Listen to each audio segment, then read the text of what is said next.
नमस्कार. माझं नाव रोहिणी भट सहानी. मी सावित्रीबाई फुले पुणे विद्यापीठामध्ये अर्थशास्त्राची प्राध्यापिका होते. अर्थशास्त्राची एक अभ्यासक आणि एक संशोधक म्हणून करोना ह्या आजाराचा आपल्या देशावर आणि देशाच्या जनतेवर काय परिणाम झाला आहे हे जाणून घेणं मला महत्त्वाचं वाटतं आणि तुमच्यासोबत ते शेअर करणं आणखी महत्त्वाचं वाटतं.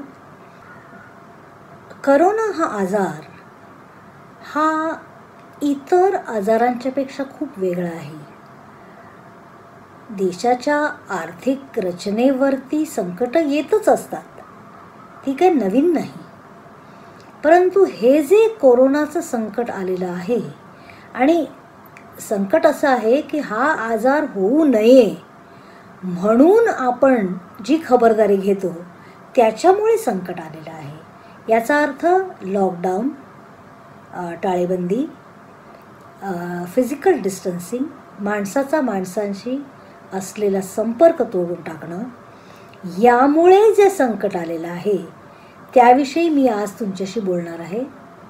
तर काय होणार आहेत या आजाराचे परिणाम? पहिला परिणाम तर सरळ सरळ दिसतो आहे आणि तो म्हणजे आपल्या देशातील जी हेल्थ सिस्टम आहे, म्हणजे वैद्यकीय सेवा सरकारी, यांच्यावर मोठा दबाव आहे. ह्यांच्यावर क्रायसिसची परिस्थिती येणार आहे, येऊ घातली आहे. आपल्या देशातल्या प्राथमिक शिक्षणात, सरकारी प्राथमिक शिक्षणाची अवस्था वाईट आहे, परंतु सरकारी वैद्यकीय सेवांची अवस्था त्याहीपेक्षा वाईट आहे. पहिला मोठा फटका, पहिला मोठा आर्थिक फटका या टाळेबंदीचा असा आहे की मोठ्या प्रमाणावर, प्रचंड मोठ्या प्रमाणावरती बेकारीची कुऱ्हाड. कुणावर पडली आहे ही बेकारीची कुऱ्हाड? आता आपल्या देशामध्ये 2 प्रकारचे श्रमिक आहेत, तुम्हाला माहिती आहे. पहिल्या प्रकारचे श्रमिक ज्यांना आपल्या नोकरीची, कामाची शाश्वती आहे, सरकारी नोकर किंवा मोठ्या मोठ्या उद्योगधंद्यामध्ये काम करणारे, ज्यांना प्रॉव्हिडंट फंड मिळतो, ज्यांना जे कामावर गेले नाहीत तरीही कपात करून का होईना पगार मिळेल, असे लोक, ज्यांना आपण संघटित श्रमबाजार म्हणू. आणि दुसरे जे कामावर गेले नाहीत तर त्यांना पगार मिळण्याची काही शाश्वती नाही, थोडासुद्धा. आपल्या देशामध्ये तुम्हाला माहीत असेल, जो श्रमबाजार आहे, साधारणपणे 50 कोटीचा श्रमबाजार आपल्या देशामध्ये आहे. त्यात स्त्रिया, पुरुष, लहान बालकामगारही आहेत. ह्या 50 कोटीच्या श्रमबाजारामध्ये 90% श्रम करणारे हे शाश्वती नसलेले किंवा असंघटित श्रमिक आहेत. आज जेव्हा सगळे उद्योगधंदे, railway, transport, retail, hotels, pharmaceutical कंपन्या, कुठल्याही प्रकारचं उत्पादन करणाऱ्या कंपन्या या जेव्हा बंद पडलेल्या आहेत, तेव्हा त्यांच्या नोकऱ्या अर्थातच गेल्या आहेत आणि त्या त्यांना पुन्हा मिळतील की नाही याची काही शाश्वती नाही. आणि त्या केव्हा पुन्हा परत मिळतील याचीही शाश्वती नाही. त्यांना आज 40 दिवस पगार नाही, त्यांची कमाई नाही, त्यांची कमाई थांबली आहे. म्हणूनच आपल्याला लॉकडाऊन केल्याच्या नंतर 2-3 दिवसातच टी व्हीवरती बघायला मिळालेलं लोकांचे, बिचाऱ्यांचे तांडे, की जे ट्रान्सपोर्ट बंद झाला होता त्यामुळे चालत बिचारे, मुलं, बायका उन्हामध्ये चालत बिचारे आपल्या आपल्या घरी, गावाकडे जाण्याचा प्रयत्न करत होते. म्हणजे गावाकडे काहीतरी त्यांना मिळेल अशी त्यांना एक आशा होती. आजही मुंबईमध्ये किंवा दिल्लीमध्ये असे अनेक लोक आहेत ज्यांना 40 दिवस कुठल्याही प्रकारचं वेतन मिळालेलं नाही आहे, पगार मिळालेला नाही आहे. बंदविषयी दुसरी गोष्ट महत्त्वाची ही होती की हा जो बंद केला गेला तो इतक्या अचानकपणे, इतक्या सडनली, एकाएकी बंद. म्हणजे 24 मार्चच्या संध्याकाळी पंतप्रधानांनी घोषणा केली की आज रात्री 12 वाजल्यापासून सगळं बंद. म्हणजे 4 तासाचा अवधी. लोकांनी तयारी कशी करायची? म्हणजे घरामध्ये लहान मूल आहे, घरात सामान आहे की नाही, म्हातारे असतील, आजारी असतील, त्यांची कसं करणार? म्हणजे त्या 4 तासामध्ये काय काय करणार? दुसऱ्या दिवसापासून सगळं बंद. म्हणजे ज्या बंदमुळे जेवढे वाईट परिणाम झालेले आहेत त्यापेक्षाही जास्त वाईट परिणाम हे एकाएकी बंद केल्यामुळे झालेले आहेत. त्याच्याप्रमाणे पंतप्रधान म्हणाले की आपल्या घराच्या बाहेर एक लक्ष्मण रेषा काढा, घरात बसा. आणि ज्यांना घरं नाहीत त्यांचं काय? जे एका 8x8च्या खोलीमध्ये 4-4, 6-6 माणसं राहतात त्यांचं काय? जे सार्वजनिक संडास वापरतात की जे एका संडासाच्या मागे 100 ते 150 माणसं असतात त्यांचं काय? जी मुलं रेल्वेच्या प्लॅटफॉर्मवरती राहतात त्यांचं काय? त्यांनी कुठे लक्ष्मण रेषा आखायची? आणखी एक वाईट बातमी अशी आपल्याला सगळ्यांना दिसली, ती अशी की आपल्या देशामध्ये वेगवेगळ्या शहरांमधून परप्रांतीय जे राहतात, काम करतात, मजुरी करतात, डेली वेजर्स असतात, त्यांची केवढी वाईट परिस्थिती झाली हे पहिल्यांदा आपल्या देशामध्ये सगळ्यांच्या समोर आलं. आपल्या देशामध्ये साधारणपणे 50 कोटी श्रमिक आहेत. 50 कोटींचा श्रम बाजार आहे. त्याच्यातले 15 कोटी हे वेगवेगळ्या शहरांमधून, मोठ्या छोट्या लहान शहरांमधून सुद्धा मजुरी करतात. ते असंघटित कामगार आहेत. ह्या 15 कोटी कामगारांमधून 7 कोटी कामगार हे परप्रांतीय आहेत. वेगवेगळ्या प्रांतातून या शहरांमधून आलेले आहेत मजुरी करण्याकरता, पोट भरण्याकरता. 7 कोटी लोक. कल्पना करा, मुंबई महानगरपालिकेमध्ये 1 कोटी लोक आहेत. अशा 7 मुंबई एवढी माणसं ही शहरांमधनं अडकलेली आहेत. त्यांना घरं नाहीत. कन्स्ट्रक्शनचे जे कामगार आहेत ते तिथेच झोपडी बांधून राहतात. खूप मोठ्या प्रमाणावरती झोपडपट्टी आणि फुटपाथवरती लोक राहतात. अशा लोकांसाठी घरात बसणार म्हणजे कुठे बसणार? कामाला तर जायचं नाही, वेतन नाही. अशांसाठी त्यांना त्यांच्या घरी परत जाण्यासाठी काहीतरी उपाययोजना सरकारने करणं आवश्यक होतं. आता तुम्ही 2 रेल्वे, एक भिवंडीवरून आणि एक मुंबईवरून सोडवता, हे काही प्रश्नाचं उत्तर नाही. प्लॅनिंग बंद करण्यामध्ये नव्हतं आणि त्या बंद करण्यामध्ये हेही कळलं नाही की आपल्या देशामध्ये मायग्रंट लेबर केवढा आहे. त्यांनी कुठे जायचं? मग ते बिचारे आपलं सामान घेऊन रस्त्यावरनं भुकेले पायपीट करायला लागले रस्त्यावरून, उन्हातून.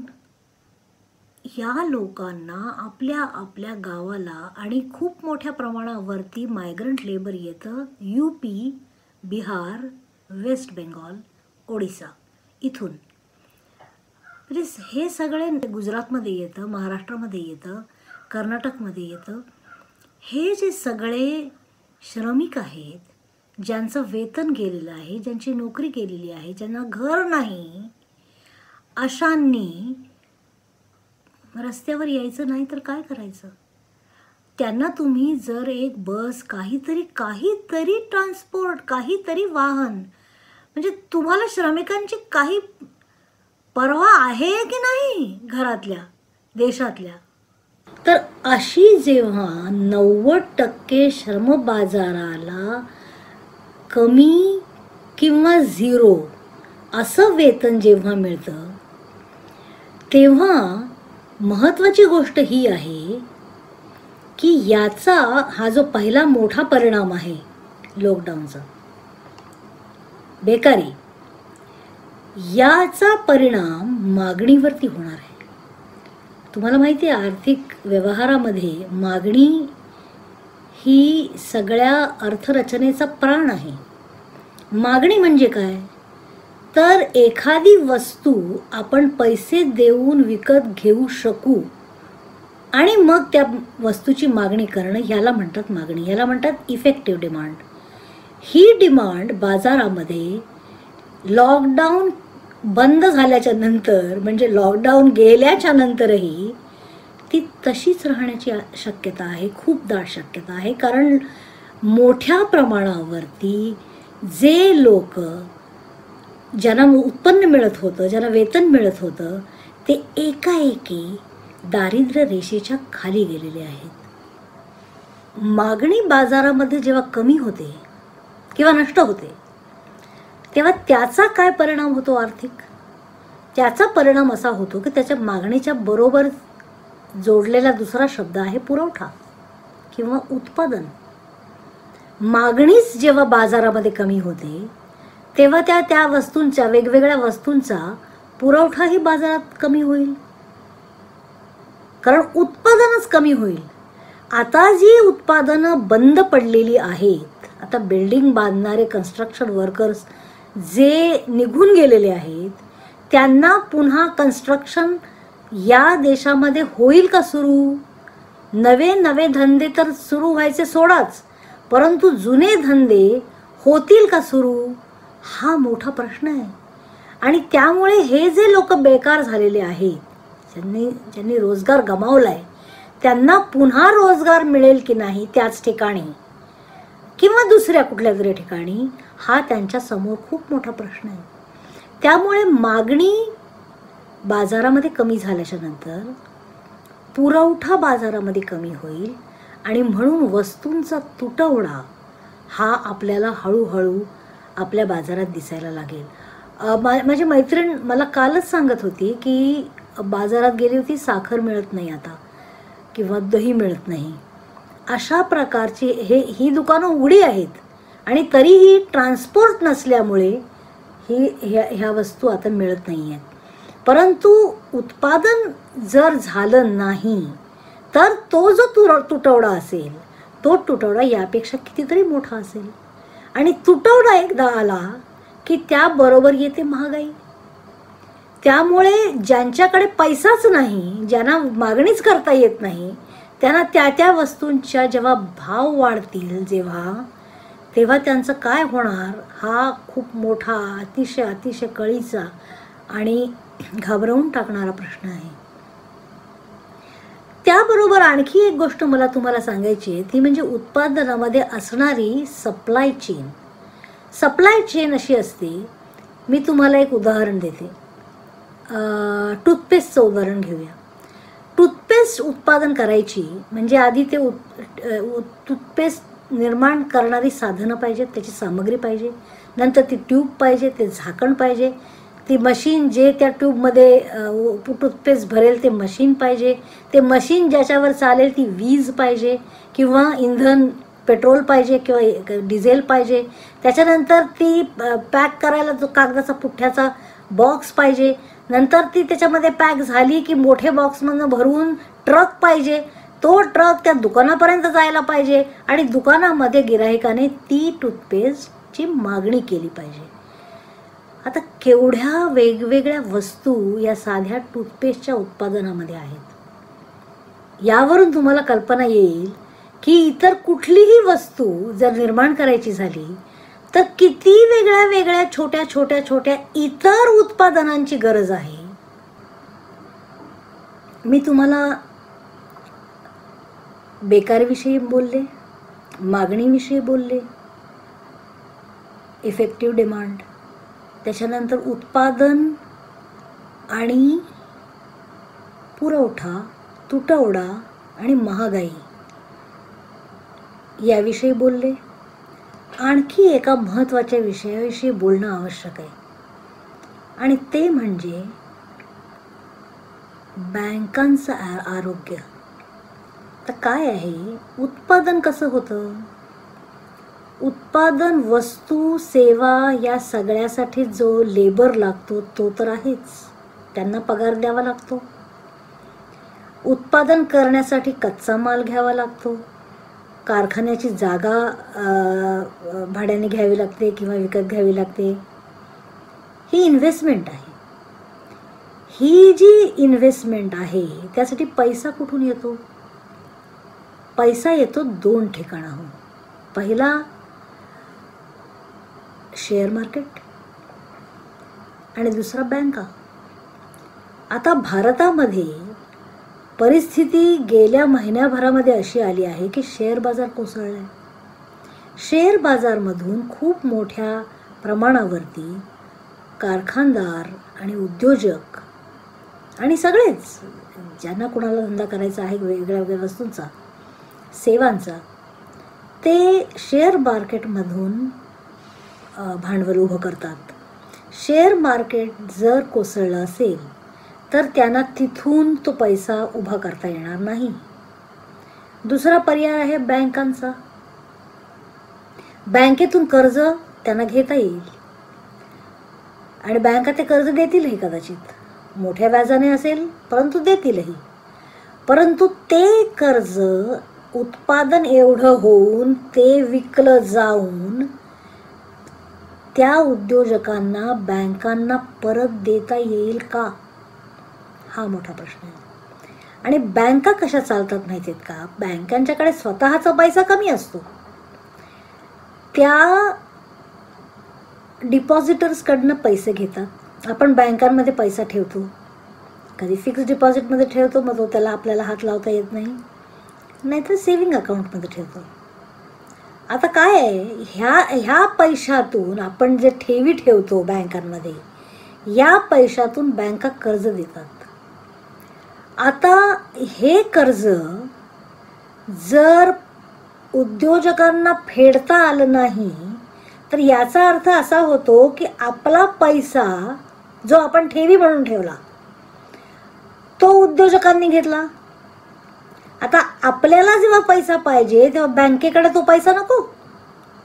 तर बँकेकडे जर तेव्हा तो पैसा नसेल, आणि अशी शक्यता आहे, कारण मी आता म्हणाले त्याप्रमाणे कित्येक लोकांचं वेतन गेलेलं आहे, त्यांच्याकडे हातात पैसा नाही. त्यांच्या बँकांमध्ये जर काही पैसा असेल तर ते याच घडीला ते काढतील. त्यामुळे ठेवी ठेवणारे पैसा बँकेतनं काढतील, शक्यता आहे अशी. आणि उद्योजक त्यांना दिलेली कर्ज पूर्ती करू शकणार नाहीत, कर्ज परतफेड करू शकणार नाहीत. त्यामुळे बँकांचं आरोग्य धोक्यात येईल. आणि आत्ताच गेल्या आठवड्यामध्ये रिझर्व्ह बँकेने 1,00,000 करोड बँकांना पतपुरवठा प्रॉमिस केलेला आहे, म्हणजे बँकांचं आरोग्य ठीक ठेवण्यासाठी. परंतु येत्या काळामध्ये, येत्या 4, 5, 6 महिन्यामध्ये उत्पादन जर भारतामध्ये वाढलं नाही आणि त्याची मोठी बाजारपेठ, जी भारताची मोठी बाजारपेठ होती, ती पुन्हा प्रस्थापित झाली नाही तर उद्योजकांना तोटा आणि त्याच्यापेक्षा मोठा तोटा बँकांना होईल. म्हणून देशामध्ये देशातल्या आरोग्याचं, देशातल्या आर्थिक आरोग्याचं एक मोठं लक्षण आहे ते म्हणजे बँकांचं आरोग्य. त्यामुळे ते जर धोक्यात आलं तर हा पूर्ण आर्थिक रचनेला खूप मोठा धोका निर्माण होऊ शकतो. मला आणखी निर्यातीबद्दल तुम्हाला सांगायचं आहे, ते पुढच्या भागात.